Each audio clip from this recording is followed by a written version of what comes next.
17번 동안 금리를 올리면서 네. 5.25까지 금리를 쭉 올리는 동안에 네. 집값 계속 올라갔고요. 네. 예, 계속 올라갔고 주식 시장도 계속 올라갔어요. 네. 네.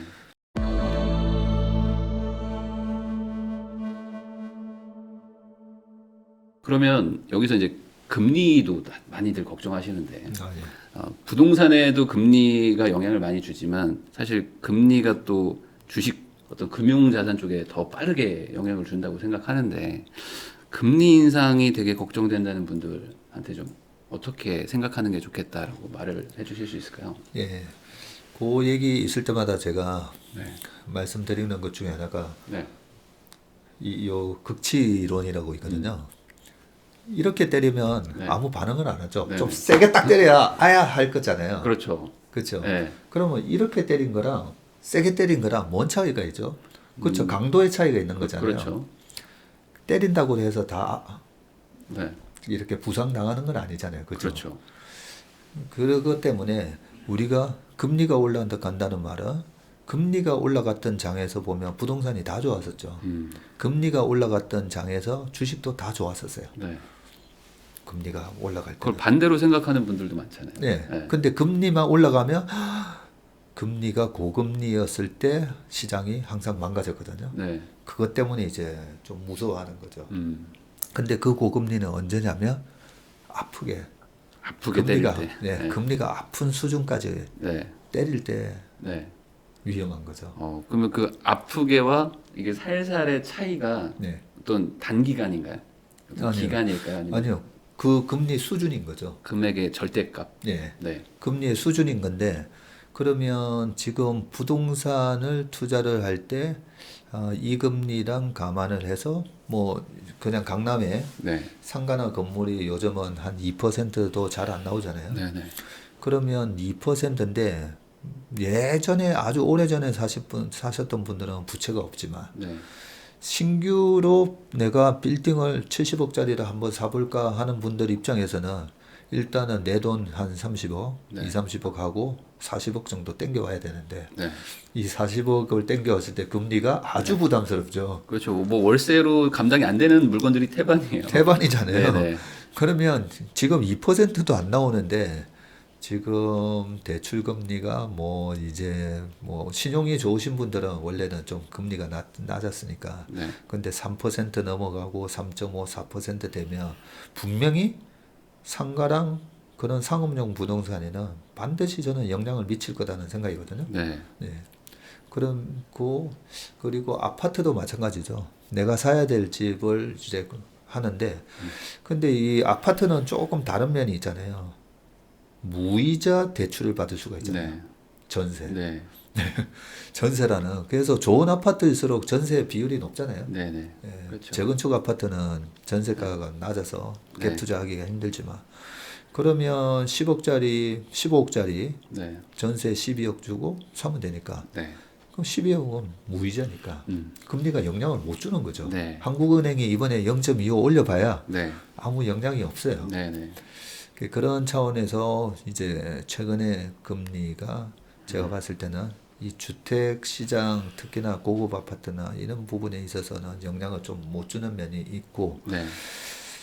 분명히 상업용 부동산에는 좀 타격이 있을 거다라는 생각을 하고요. 네. 주식 쪽에는 그럼 어떻게 좀 영향을 좀 주나요? 네, 주식을 사면서 아까 삼성전자를 지금 사서 뭐 3년 안에 그래? 3년 안에 10만 원 가서 40% 수익이 나온다고 치면 네. 주식을 3% 이자를 주고 3년 동안에 예, 단리로는 9%고 복리로 10.5 정도 나온다고 쳤을 때 할만하네. 예, 3년 뒤에 딱 10만 원에 가는 게 아니라 네. 내년에 갈 수도 있잖아요. 네. 네. 1년 그렇죠. 뒤에. 네. 네, 그렇게 감안을 해보고 그런데 또 삼성전자는 지금 7만 원 기준이면 배당이 2%가 넘어요. 네. 배당을 주면 또 이자가 커버가 되잖아요. 그렇죠. 그렇죠. 실질 이율은 확 내려가는 거네요. 그러니까요. 네. 그렇게 따지면 아까 복리로 따지도 이자를 내가 감당해야 되는 게 11%인데 라고 생각했더니 배당 들어오는 거 감안해 보면 네. 실제 내가 들어가는 코스트는 설사 빌려서 산다고 가정을 해도 들어가는 비용은 5%도 안 돼요. 5%도 안 되는데 기대 수익률은 40%가 나온다. 그래서 이런 원리로 네. 어느 정도 금리가 영향을 미칠까라고 봤을 때 지금 금리 수준은 네. 주식시장에 영향을 주는 금리 수준은 아니다라는 거죠. 그럼 단기간에 뭐 지금 급등을 할 수도 있다라고 막 우려하는 분들도 있잖아요. 뭐 지금 한국은행에서도 이번에 동결했지만 뭐 다음엔 올릴 거다. 뭐 앞으로 내년에 계속 올릴 거다. 뭐 이렇게 보는 분들도 있는데 그렇게는 안 보시나 봐요. 그게 2004년도에 집값도 올라가고 예, 네. 아마 기억하실 수 있으시겠지만 2004년도에 집값이 올라갈 때 페드가 첫 금리를 올리거든요. 네. 그 전에 닷컴 버블 때 6.5였던 금리를 시장이 망가지고 9.11 테러가 터지고 그리고 경제가 회복이 안 되면서 닷컴 후유증 때문에 네. 그러니까 2003년 초에 또 코로나 사스까지 터지는 바람에 네. 금리를 1%까지 내리거든요. 네. 그러고 나서 이제 작년과 같은 그런 급등장도 나오고 하면서 집값이 이제 움직이기 시작하는데 집값이랑 원자재 가격이 막 올라가면서 이제 2004년 6월 달에 금리를 처음 올리거든요. 네. 1.25 올리고 2004년 8월 달에 1.5 하면서 2006년 8월 달까지 17번 동안 금리를 올리면서 네. 5.25까지 금리를 쭉 올리는 동안에 네. 집값 계속 올라갔고요. 네. 예, 계속 올라갔고 주식 시장도 계속 올라갔어요. 네. 네. 네, 그렇기 때문에 금리가 왜 그렇게 계속 그러면 올라갔을까 물가가 네. 경기가 좋았으니까. 그러니까 그때 금- 뭐라고 네. 얘기했죠? 골디락스라고 했잖아요. 네, 그런 얘기였기 때문에 지금 정도 이제 코로나 위기가 왔고 페드가 돈을 뿌려줬고 네. 내년도에 경기가 근데 그때는 경기가 좋았지만 경기가 안 살아나면 어떡해요? 네. 물어볼 수 있잖아요. 네. 네. 내년에 뭐 하실 건데요? 저요? 내년에 네. 뭐 물론 이거 열심히 일도 일하고 열심히 있겠지. 일하시겠지만 틈만 나면 네. 그동안에 여행도 못 가고 있으니까 네. 틈만 나면 이제 여행 가고 할 거 그렇죠. 아니에요. 사실 그죠? 그런 소비 수요가 엄청나게 눌려 있죠. 눌려 있잖아요. 스프링처럼. 그래서 그렇게 스프링처럼 눌려 있던 이 소비가 내년 내후년에 폭발할 건데 지금 경기가 그런데 경기가 꺾어지면 어떡하냐? 그거는 제가 봤을 때는 좀 아니다는 생각이고요. 네. 그래서 내년도에 내후년도에 페드가 저는 금리를 올린다고 봅니다. 내년 말 또는 내후년에는 반드시 올릴 거고요. 네. 그 금리를 처음 이제 올리는 거죠. 네. 아까 임계치로 따지면 자 이제 시작할게. 네, 네. 이제 처음 올리는 거예요. 네, 네. 그 국면까지는 우리가 지금 올라가는 이 금리를 우려하기에는 금리 수준이 너무 낮아요. 네. 그렇죠. 네. 너무 낮긴 낮죠. 지금 0이니까 0% 지금 기준금리로 지금 미국이 잡고 있으니까 네. 아예 없는 건데 없는 없는 거에서 거죠. 올라가는 거니까 네. 이걸 너무 두려워할 필요는 없을 것 같다. 네. 그리고 금리 인상은 결국에 이 경제가 좋아져서 경기가 좋아지니까 이제 좀 속도 조절을 하려고 하는 거지. 이거 네. 뭐 긴축 개념으로 하는 건 아니니까. 네. 그러면 마지막으로 이번에 쓰신 책 제목 말 그대로 투자의 본질인데 네. 우리 시청자분들한테 뭐 주식, 부동산, 뭐든 이 자산 시장을 바라보는 투자의 본질은 뭐다라고 좀 얘기를 해주시면 좋을 것 같아요. 이 투자의 본질을 뭐 1분 안에 얘기할 수는 없는데요. 그래도 짧은 시간에 네, 우리 부동산 투자하시는 우리 시청자분들한테 네, 그냥 제가 그동안에 갖고 있는 어떤 투자의 본질에 대한 핵심 키워드 몇 가지만 말씀드리면요. 제가 쓴 그 투자의 본질에도 왜 우리가 반드시 주식 투자를 해야 되는가라는 타이틀이 있는 챕터가 있는데요. 네, 그 마지막 문구가 뭐냐면 우리가 주식과 부동산을 투자를 하지 않으면서 착실하게 열심히 일만 하는 것은 네, 열심히 일하러 나가면서 우리 집 대문을 활짝 열어놓고 나가는 거나 똑같은 거죠. 그러면 활짝 열어놓고 나가면 누가 와서 나의 부를 강탈을 해 나가냐면요. 네, 인플레이션이 강탈해 나간다는 거죠. 네, 그러면 그 인플레이션을 야기하는 건 누군가? 네, 우리는 학교 다닐 때 이렇게 배웠어요.